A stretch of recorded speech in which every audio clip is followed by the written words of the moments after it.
ലതാ മാം ഇൻസ്റ്റാഗ്രാമിൽ നിന്ന് ഫോട്ടോസൊക്കെ ഡിലീറ്റ് ചെയ്ത് എല്ലാ ഫോട്ടോയും അവരുടെ ഭാഗത്ത് തെറ്റില്ലെങ്കിൽ അവരത് എന്തിനു ചെയ്യണം? റാമിനെ പോലെ ഉള്ളവരെ രക്ഷിക്കാൻ വേണ്ടിയുള്ള ഒരു നാടകമാണ് ഈ സ്കൂൾ അധികൃതരും പ്രിൻസിപ്പളും. ഒരിക്കലും നിങ്ങൾ തന്നെ ചിന്തിച്ച് നോക്കി, ഫോൺ കൊടുത്തിട്ട് പോവോ ഏതെങ്കിലും കുട്ടികൾ? ആരെങ്കിലും കൊടുത്തിട്ട് പോവോ? അതറിയണം എന്താണ് അവിടെ സംഭവിച്ചതെന്ന് അറിയണം. അന്നത്തെ ആ റൂമിനകത്ത് അത്രത്തോളം ഹാരാസ്മെൻറ്റ് നേരിടാതെ, അത്രത്തോളം മാനസിക വിഷമം നേരിടാതെ അവ അത് ചെയ്യൂല. ഇതിനെക്കാട്ടി നല്ല ഒബ്ദല്ലേ മോനെ, നീ അതിന് പോകാൻ പറ്റത്തില്ല. എൻ്റെ പേരൻ്റെ ഫ്രണ്ടിൽ ഡോക്ടർ വേണം, എനിക്ക് അതാണ് ആഗ്രഹം. ഇവർ ഇത്ര ബെടിയെന്ന് പറയുന്നുണ്ടല്ലോ, ഇങ്ങനെ ഈ ബെടിയെന്ന് പറയുന്നത് ഇത്ര ചങ്കാണെന്ന് പറയണ ഇവർ, അവരെ സ്റ്റുഡൻ്റ് എന്ന് ഭയങ്കര കൂട്ട്. ഇവർ പറയുന്ന ഈ മെസ്സേജിൻ്റെ കാര്യങ്ങൾ അത് എൻ്റെ ഫോണിലും വന്നിട്ടുണ്ട്, ഞങ്ങൾക്ക് അറിയാമെന്നുള്ളതാണ്. ലോൺ എടുക്കുന്ന എല്ലാവർക്കും മെസ്സേജ് വരുന്നുണ്ട്. ലോൺ മെസ്സേജ് വരും. പുറത്തിറങ്ങി ഞങ്ങളെപ്പോലും കോൺടാക്ട് ചെയ്യാൻ പറ്റാത്ത അവസ്ഥയായിപ്പോയി. അതുകൊണ്ടാണ് അവ അത് ചെയ്യേണ്ടത്. അങ്ങനെ അത്രത്തോളം അതിൻ്റെ അകത്ത് ഹരാസ്മെൻ്റ് ഉണ്ടായി. ആത്മഹത്യ ചെയ്തില്ല വിശ്വസിക്കുന്നുണ്ട്. സംശയമുണ്ട്.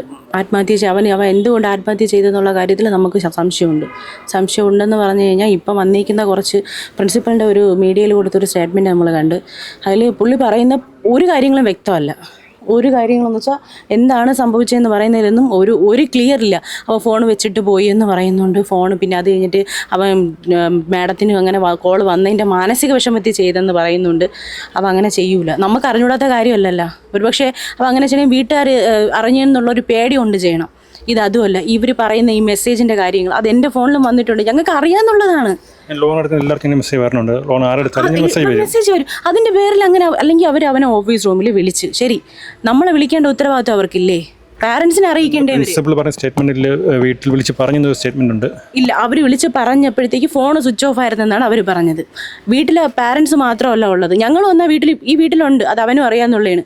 എങ്കിക്കൊണ്ട് എന്തുകൊണ്ട് അവൻ്റെ ഫോൺ കൊടുത്തിട്ട് നിൻ്റെ പാരൻസിനെ കോൺടാക്ട് ചെയ്യാൻ പറ്റണ ഏതെങ്കിലും ഒരു നമ്പറിൽ വിളിച്ചു തരാൻ അവർക്ക് പറഞ്ഞുകൂടായിരുന്നു? അവരതൊന്നും ചെയ്തില്ലല്ല. അവർ വിളിച്ചിട്ട് അവർ ചുമ്മാ പറയേണ്ടതാണ്. അവർ വിളിച്ചിട്ടുണ്ടാവില്ല, അവൻ്റെ കയ്യിൽ നിന്ന് ഫോൺ പിടിച്ചു വാങ്ങിച്ച് അവിടെ വെച്ചതാണ് അവർ. അല്ലാണ്ട് അവൻ ഫോൺ വെച്ചിട്ട് പോകില്ല. അവന് പുറത്തിറങ്ങി ഞങ്ങളെപ്പോലും കോൺടാക്ട് ചെയ്യാൻ പറ്റാത്ത അവസ്ഥയായിപ്പോയി. അതുകൊണ്ടാണ് അത് ചെയ്യേണ്ട. അങ്ങനെ അത്രത്തോളം അതിൻ്റെ അകത്ത് ഹരാസ്മെൻ്റ് ഉണ്ടായി. അതിനകത്ത് എന്ത് സംസാരിച്ചു എന്ന് പോലും ഇവർ പറയുന്നില്ല.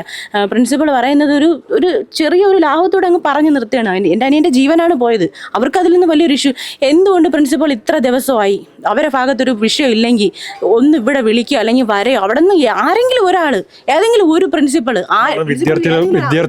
അധ്യാപകൻ വന്നിട്ടില്ല, ആരും വന്നിട്ടില്ല. എന്തുകൊണ്ട് വന്നിട്ടില്ല? വിദ്യാർത്ഥി ഒരു കൊച്ചു മാത്രം, അവൻ്റെ ക്ലാസ്സിൽ പഠിക്കുന്ന ഒരു കൊച്ച്, അവൻ്റെ ബെസ്റ്റ് ഫ്രണ്ടാണ് അവൾ വന്ന് കാര്യങ്ങൾ പറഞ്ഞ്, അവർ വന്ന് ഇത്തിക്കൂടെ പറഞ്ഞപ്പോഴാണ് എൻ്റെ അനിയൻ എത്രത്തോളം ബുദ്ധിമുട്ട് അവിടെ അനുഭവിച്ചെന്നുള്ളത് ഞങ്ങൾക്ക് മനസ്സിലായത്. അതുകൊണ്ടാണ് അവൻ വീണ്ടും നീറ്റ് പ്രിപ്പയർ ചെയ്യണമേ. വീണ്ടും നീറ്റ് അവൻ ആപ്ലിക്കേഷൻ കൊടുത്ത് വീണ്ടും, കാരണം അവന് ഡോക്ടറാവുന്നുള്ളത് അവൻ്റെ ഏറ്റവും വലിയ ആഗ്രഹമാണ്. അവന് ജിപ്മറിൽ അഡ്മിഷൻ കിട്ടിയതാണ് നഴ്സിങ്ങിന്. ഞങ്ങൾ പറഞ്ഞു നീ അതിന് പോ, ഇതിനെക്കാട്ടി നല്ല ഒബ്ദല്ലേ മോനെ, നീ അതിന് പോകാൻ പറ്റത്തില്ല. എൻ്റെ പേരൻ്റെ ഫ്രണ്ടിൽ ഡോക്ടർ വേണം, എനിക്ക് അതാണ് ആഗ്രഹം, ഞാൻ അതുകൊണ്ട് ഇതേ പഠിക്കണുള്ളൂ. ഇങ്ങനെ നിന്ന കൊച്ചാണ്. അങ്ങനെയുള്ള അത്രയും ഒരു എയിം മുന്നിലുണ്ടായിരുന്ന ചെറുക്കൻ എന്തിന് ഇങ്ങനെ ചാവണം? ഒരിക്കലും അവൻ ചെയ്യത്തെ. അതുപോലെ ഇപ്പോൾ അവർ പറയുന്ന ആ പൊക്കം, എവിടെ ആദ്യം പറഞ്ഞ് 3 നിലയുടെ മണ്ടേന്ന് ചാടിയെന്ന് പറഞ്ഞ്, പിന്നെ പറഞ്ഞ് 5 നിലയുടെ മണ്ടേന്ന്. ഇപ്പോഴങ്ങനെയും അല്ല, ഒരു സൺഷെയ്ഡ് പോലെ, അതായത് ഈ നടന്ന് കയറി വരാൻ പറ്റുന്ന ആ ഒരു പൊസിഷനിൽ നിന്നാണ് ചാടിയെന്നാണ് പറയുന്നത്. അതിൽ നിന്ന് ചാടിയാൽ ഇപ്പോൾ കേൾക്കുന്നതെന്ന് വെച്ച് കഴിഞ്ഞാൽ അതിൽ നിന്ന് ചാടിക്കഴിഞ്ഞാൽ കൈകാലുകൾ ഒടിയോ അല്ലെങ്കിൽ എന്തെങ്കിലുമൊക്കെ ഫ്രാക്ചർ സംഭവിക്കുകയോ ചെയ്യുമെന്ന് പറയുന്നുണ്ട്. പക്ഷേ ഇപ്പോഴും വന്നതെന്ന് വെച്ചാൽ ചാടിയത് ഈ വെട്ടുകല്ല് പോലെയുള്ള ഇതിലാണ് ചാടിയേക്കുന്നത്. അവിടെ ബ്ലഡിൻ്റെ ഒരു ഇതും കിട്ടിയിട്ടില്ല. ഇവന് കൊണ്ടുപോയി ഫസ്റ്റ് എയ്ഡ് കൊടുത്തെന്ന് പറയുന്നുണ്ട്. എന്ത് ട്രീറ്റ്മെൻറ്റ് അവർ കൊടുത്തെന്ന് ഞങ്ങൾക്ക് അറിയത്തില്ല. അവർ കൊടുത്ത ട്രീറ്റ്മെൻറ്റ് എന്താണെന്ന് ഇപ്പോഴും അവർ പറയുന്നില്ല. അവരൊരു 5 കുപ്പി ബ്ലഡ് അടച്ചിട്ടുണ്ട്. ബ്ലഡ് ശരീരത്തിൽ നിന്ന് ഒത്തിരി പോയാലല്ലേ ബ്ലഡ് അടയ്ക്കേണ്ടി വരും. ഓക്കെ, അടച്ചെങ്കിൽ ശരി. അതിനും വേറെ ഇതുണ്ട് പറയുന്നുണ്ട്. അവൻ്റെ ബ്ലഡ് ഗ്രൂപ്പ് ഐഡൻറ്റി കാർഡിൽ വേറെയാണ്, അവൻ്റെ യഥാർത്ഥ ബ്ലഡ് ഗ്രൂപ്പ് വേറെ, അവൻ്റെ എ പോസിറ്റീവ് ബ്ലഡാണ്. ആ ബ്ലഡിന് ഒത്തിരി അവർ അന്വേഷിച്ചെന്ന് കോളേജിൽ എല്ലാ സീനിയർ കുട്ടികളുടെ അടുത്തൊക്കെ പോയി അറിയിച്ച് എ പോസിറ്റീവ് ബ്ലഡ് വേണം, പെട്ടെന്ന് എല്ലാവരും വരാൻ പറഞ്ഞാണ് സീനിയേഴ്സ് വന്നതെന്നാണ് സീനിയേഴ്സ് പറഞ്ഞത് ഞങ്ങളടുത്ത്. അങ്ങനെ അവർ എ പോസിറ്റീവ് ബ്ലഡ് വേണമെന്ന് പറഞ്ഞു. അവിടെ ഒരു ബ്ലഡ് ബാങ്ക് സിസ്റ്റം ഇല്ലേ? ബ്ലഡിന് ഇത്രയ്ക്കും അന്വേഷിച്ച് ഓടി സമയം പോയെന്ന് പറയുന്നതിന് ബ്ലഡ് ബാങ്ക് സിസ്റ്റം ഇല്ല. മെഡിക്കൽ കോളേജല്ലേ അത്? അങ്ങനെ. പക്ഷേ ഇത്രയും വേസ്റ്റായിട്ടുള്ളൊരു മെഡിക്കൽ കോളേജ് ആണെങ്കിൽ ആ മെഡിക്കൽ കോളേജിൽ നിന്ന് അവനെ വേറൊരു ഹോസ്പിറ്റലിൽ ട്രീറ്റ്മെൻറ്റിന് കൊണ്ടുപോകാത്തത് അവർ ചെയ്തില്ലല്ലോ. അവനെ കൊണ്ട് എത്തിക്കാനുള്ള സമയം ഉണ്ടായിരുന്നില്ല. അപ്പോൾ 1:30 വീണെന്ന് പറയുന്നത്, അപ്പോൾ മരിച്ചത് 3:30. ഇത്രയും സമയം അവരെന്തിനെടുത്ത്? നിതിൻ്റെ മരണത്തിന് ശേഷം ഒരുപാട് സീനിയർ വിദ്യാർത്ഥികളും ഇതിൻ്റെ കൂടെ പഠിച്ചതും ജാതി നിക്ഷേപം അവർക്കും നേരിട്ടുണ്ടെന്ന് പറയുന്നുണ്ട്. ഇപ്പോഴും എൻ്റെ അനിയൻ മരിച്ച ശേഷമാണ് എല്ലാവർക്കും ധൈര്യം വന്നത് പറയാനായിട്ട്. അതുവരെ അവർ ഉള്ളിൽ ഒതുക്കിയിട്ടുണ്ട്. അവനാണ് ആ കോളേജിൽ അത്രയെങ്കിലും ആ റാമിനെടുത്ത് പ്രതിഷേധിച്ച എൻ്റെ അനിയൻ മാത്രമുണ്ട്. കാരണം അത്രത്തോളം സഹിച്ചിട്ടാണ് അവ അത് ചെയ്തത്. അല്ലാതെങ്കിൽ അവ അങ്ങനെ സംസാരിക്കുന്ന ഒരു കൊച്ചല്ല, എടുത്തടിച്ച് ആരെടുത്തും അങ്ങനെ സംസാരിക്കുന്നത്. അവ അത്രത്തോളം സഹിച്ചത് കൊണ്ടായിരിക്കും റാമിനോട് അങ്ങനെ പെരുമാറി. എന്നിട്ടും ഇന്നിപ്പോൾ ഒരു ഓഡിയോ ക്ലിപ്പ് എന്തോ വന്നിട്ടുണ്ടെന്ന് പറയുന്നത്, അവൻ എങ്ങനെയും ഡോക്ടർ ആകുമെന്നും പറഞ്ഞിട്ട് അവൻ്റെ ലക്ഷ്യം അത് തന്നെയാണ്. അവൻ്റെ ലക്ഷ്യം അവൻ്റെ റൂമാണിത്. അവൻ്റെ റൂമിൽ ഒരു ബെഡ് പോലും ഇല്ല. അങ്ങനെ ഒരു അന്തരീക്ഷത്തിൽ നിന്നാണ് അവൻ പോയേക്കുന്നത്. അത്രത്തോളം സ്ട്രെസ്സുള്ളൊരു, നമ്മളെ പഠിപ്പിക്കാൻ തന്നെ അച്ഛൻ ഒത്തിരി പാടുവിട്ട്. അച്ഛൻ്റെ ഒരാളുടെ വരുമാനത്തിലാണ് ഞങ്ങൾ പഠിച്ചത്. ഞങ്ങൾ 3 മക്കൾ പഠിച്ച് ഞങ്ങളെ 2 പേരെ വിവാഹം നടത്തി വിട്ടതെല്ലാം അച്ഛൻ്റെ ഒരാളുടെ വരുമാനത്തിൽ നിന്നാണ്. അത്രത്തോളം കഷ്ടപ്പെട്ട് പോണ ഒരു കുടുംബത്തിലൊരു കൊച്ച് ഈ നിസ്സാര കാര്യത്തിന് വേണ്ടിയിട്ട് സൂയിസൈഡ് ചെയ്യുമെന്ന് നിങ്ങൾക്ക് തോന്നുന്നുണ്ടോ? ഇങ്ങനെ സൂസൈഡ് ചെയ്തതാണെങ്കിൽ നമ്മളെ മുഖത്ത് പാട് വരണം, അല്ലെങ്കിൽ പല്ല് പൊട്ടണം, ഇതൊന്നും സംഭവിച്ചിട്ടില്ല. എൻ്റെ അനിയൻ്റെ പല്ലൊന്നും പൊട്ടിയിട്ടില്ല. വായ തുറന്നാണ് ഇരുന്നത്. അവൻ്റെ പല്ലൊന്നും പൊട്ടിയിട്ടില്ല. നെറ്റിയിൽ അവിടുത്തെ ഒരു ഫ്രാക്ചർ മാത്രമേ ഉണ്ടായിരുന്നുള്ളൂ. അല്ലാണ്ട് അവൻ്റെ പല്ലൊന്നും പൊട്ടിയിട്ടില്ലായിരുന്നു. അതുപോലെ അവർ കൊണ്ടുപോയിട്ട് നമുക്കറിയണം എന്താണ് അവിടെ സംഭവിച്ചതെന്ന് അറിയണം. അന്നത്തെ ആ റൂമിനകത്ത് അത്രത്തോളം ഹാരാസ്മെൻറ്റ് നേരിടാതെ, അത്രത്തോളം മാനസിക വിഷമം നേരിടാതെ അവ അത് ചെയ്യൂല. അറ്റ്ലീസ്റ്റ് അവർ ഞങ്ങളൊന്ന് ഫോൺ വിളിച്ചിരുന്നെങ്കിൽ, അതല്ലെങ്കിൽ എൻ്റെ അനിയന് ഫോൺ കൊടുത്തിരുന്നെങ്കിൽ പോലും എൻ്റെ കൊച്ചിങ്ങനെ ചെയ്യൂലായിരുന്നു. ഞങ്ങളെങ്കിലും വിളിക്കുമായിരുന്നു ഇങ്ങനെ ഒരു പ്രശ്നം ഉണ്ടെന്നും പറഞ്ഞ്. ഞങ്ങൾ ഫോണും കൂടെയൊക്കെ പിടിച്ച് വെച്ചപ്പം ചിലപ്പോൾ അവൻ്റെ മനസ്സ് അവൻ്റെ കയ്യിൽ നിന്ന് വിട്ടുപോയി കാണും. എന്ത് ചെയ്യുമെന്നൊക്കെ ഉള്ളൊരു ചിന്ത അവന് വന്നു. ഞങ്ങൾക്ക് അറിഞ്ഞൂടാ അങ്ങനെ അത്രത്തോളം അവന് വേദന വന്നു എന്ന് അറിഞ്ഞൂടാ. ഒരിക്കലും നിങ്ങൾ എന്നെ ചിന്തിച്ച് നോക്കി, ഫോൺ കൊടുത്തിട്ട് പോവോ ഏതെങ്കിലും കുട്ടികൾ? ആരെങ്കിലും കൊടുത്തിട്ട് പോവോ? അത് ഈ പ്രായത്തിലുള്ള പിള്ളേർ ഫോൺ അവരെ കയ്യിൽ നിന്ന് ഫോൺ മാറ്റി വയ്ക്കാത്ത പിള്ളേരാണ് ഇപ്പോഴുള്ളത്. അവർ ഫോൺ കൊടുത്തിട്ട് പോവോ? അല്ല, ഇങ്ങനൊരു ഇഷ്യൂ നടക്കുമ്പോഴത്തേക്ക് അവർ പിടിച്ച് വാങ്ങിച്ച് വെച്ചത് തന്നെയാണ് ഫോണ്. പിന്നെ ഒരു പാരൻസിനെ വിളിച്ചപ്പോൾ സ്വിച്ച് ഓഫ് ആയിരുന്നു എന്ന് പറയുന്നുണ്ട്. എങ്കിൽ പിന്നെ ഞങ്ങളെ വിളിക്കാത്ത എന്ത്? ഞങ്ങൾ അന്ന് ഈ വീട്ടിലുണ്ടായിരുന്നു. ഇലക്ഷനോടനുബന്ധിച്ച് ഞങ്ങൾ വീട്ടിൽ വന്നതാണ്. ഞങ്ങൾ വേറെ സ്ഥലത്താണ് താമസിക്കുന്നത്. വീട്ടിൽ വന്ന് അവനറിയാം. അവൻ രാവിലെ എന്നെ വിളിച്ചവന് എൻ്റെ ചേച്ചിയുണ്ട്, എങ്കിൽ നിങ്ങൾ പാരൻസിൻ്റെ അടുത്ത് സംസാരിക്കാമെന്നും പറഞ്ഞുകൊണ്ട് അവരെങ്കിൽ അങ്ങനെ ചെയ്യാത്തെന്ത്? വേറെ നമ്പറിൽ വിളിക്കാത്തെന്ത്? ഇതൊക്കെ ചുമ്മാതാണ്. അവിടെ എന്തോ എൻ്റെ അനിയനെ അത്രത്തോളം ഹരാസ്മെൻ്റ് അവർ ചെയ്തിട്ടുണ്ട്. ആൾറെഡി മനസ്സ് തകർന്നാണ് അവ അവിടെ നിന്നത്. ഇതും കൂടെ ആയപ്പോൾ എൻ്റെ അനിയൻ്റെ മനസ്സ് കൈവിട്ട് പോയി കാണാം. അത്രത്തോളം ഹരാസ്മെന്റ് എന്ന് വെച്ചാൽ അത്രത്തോളം.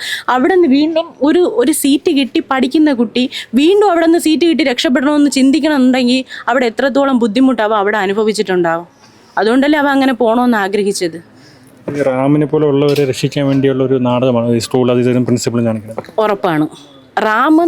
പ്രത്യേകിച്ച് റാം അയാൾ അവിടെ പഠിപ്പിക്കാൻ പാടില്ല.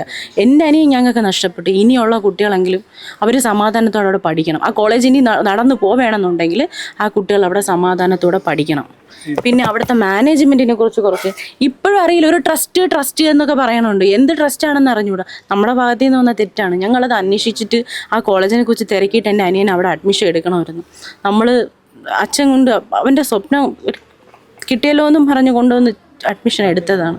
പക്ഷേ ഇത്രയും ഒരു ഇങ്ങനെയുള്ള ഒരു കോളേജ് ആയിരുന്നെന്ന് ഞങ്ങൾക്ക് ആർക്കും അറിഞ്ഞുകൂടിയിരുന്നു. തൊട്ടടുത്ത് തന്നെ സിദ്ധാർത്ഥ ഒരു വിദ്യാർത്ഥിയിൽ ഒരു സംഭവം നടന്നു. അതിനുശേഷം അന്ന് തന്നെ ഒരുപാട് സമരങ്ങളും ഇല്ല, അന്ന് പറഞ്ഞാൽ ഒരിക്കലും ഇതുപോലെ നടക്കാൻ പാടില്ല. അപ്പോൾ അത് വീണ്ടും നിതിൻ എന്നൊരു വിദ്യാർത്ഥിക്ക് സംഭവിച്ചിരിക്കുകയാണ്. സത്യം അതന്നെ. ആ കൊച്ചിന് സംഭവിച്ചതിൻ്റെ അതേ ഒരു അനുഭവം തന്നെയാണ് ഇപ്പം എൻ്റെ അനിയനും സംഭവിച്ചത്. അവൻ അത്രത്തോളം മാനസിക വിഷമം ഉണ്ടായിട്ട് അവൻ ഇത്രയും നാളും ഇവിടെ വീട്ടിൽ 3 വർഷം എൻട്രൻസ് കോച്ചിങ് 3 വർഷം ചെയ്തവൻ. ആദ്യം റാം എന്ന് പറയുന്ന ഇൻസ്റ്റിറ്റ്യൂഷനിൽ പോയാണ് അവൻ 1 വർഷം പഠിച്ചത്. പിന്നെ 2 വർഷം, 1 വർഷം പാലായിൽ ഓൺലൈനായിരുന്നു. പിന്നെ 1 വർഷം അവൻ്റെ ഒരു ഇതിൽ വെച്ചിട്ട് ഫോണിൽ നിന്നൊക്കെ അല്ലാണ്ടും പഠിച്ചാണ് അവൻ എൻട്രൻസ് എഴുതി കിട്ടിപ്പോയത്. അത്രത്തോളം കഷ്ടപ്പെട്ട് പഠിച്ച ഒരു കൊച്ച്. അവനെ സംബന്ധിച്ച് ഇവിടെ ആരെടുത്ത് ചോദിച്ചാലും അറിയാം അവൻ എങ്ങനെയുള്ളൊരു കുട്ടിയായിരുന്നു എന്നുള്ള. അവൻ 2 വർഷം മുഴമലയ്ക്കൽ സ്കൂളിലാണ് പഠിച്ചത്, ശ്രീനാരായണ ഹയർ സെക്കൻഡറി സ്കൂളിൽ. അവിടുത്തെ ടീച്ചേഴ്സിൻ്റെ അടുത്ത് ചോദിച്ചാലും അറിയാം. എൻ്റെ അനിയനെ ഇപ്പോഴും അവർക്കറിയാം. കാരണം അവരുടെ ഫേവറേറ്റ് സ്റ്റുഡൻ്റ് ആയിരുന്നു അവൻ. പിന്നെ അവൻ 1 തൊട്ട് 10 വരെ പഠിച്ചത് അമലഗിരി എന്ന് പറഞ്ഞൊരു സ്കൂളിലാണ്. അവിടുത്തെ ടീച്ചേഴ്സൊക്കെ അവനെന്ന് പറഞ്ഞാൽ ഭയങ്കര ഇഷ്ടമാണ്. അവനും അങ്ങനെ തന്നെയാണ് ആ ടീച്ചേഴ്സിൻ്റെ അടുത്ത്. അപ്പോൾ ഇപ്പോഴും അവരെയൊക്കെ വിളിച്ച് സംസാരിക്കണം. അങ്ങനെയുള്ള ഒരു കൊച്ച്, എൻ്റെ അത്രയും പഠിക്കുന്ന, അത്രയും ബുദ്ധിയുള്ള, അത്രയും കഴിവുള്ള എൻ്റെ അനിയെ ഒരു നിസ്സാര ഒരു ആപ്പിലോണിന് വേണ്ടിയിട്ട് ഇങ്ങനെ സൂയിസൈഡ് ചെയ്യുന്ന നമ്മളെ കൊണ്ട് ചിന്തിക്കാൻ പറ്റൂല തന്നെയാണ്. നമുക്ക് ചിന്തിക്കാൻ പറ്റില്ല. അതൊരു നിസ്സാര എമൗണ്ട് അവൻ്റെ വീട്ടുകാർക്ക് അറിയാം. അവ എന്തിനു വേണ്ടി എടുത്തെന്നറിയാം. ആ എമൗണ്ടിന് വേണ്ടി അവ എന്തിനത് ചെയ്യണം? അങ്ങനെ ചെയ്തിട്ടുണ്ടെങ്കിൽ അതിന് തക്കതായ കാരണം അവിടെ ഉണ്ടായിട്ടുണ്ട്.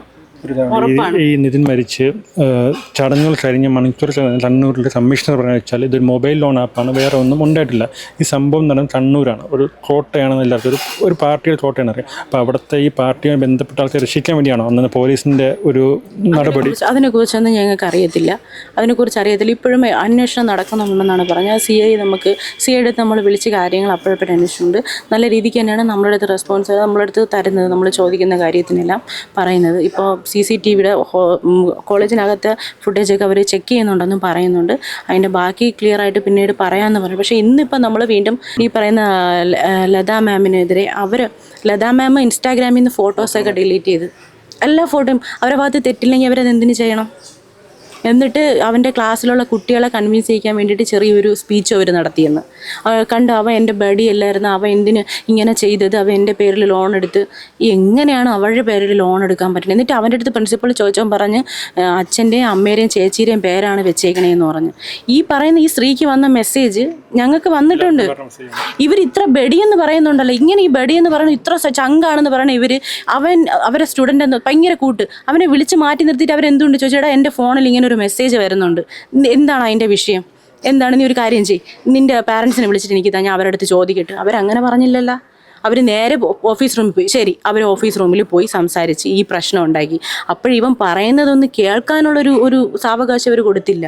അല്ലെങ്കിൽ പാരൻസിന് അറിയാമോ, അവരറിഞ്ഞിട്ടാണോ ചെയ്തത്?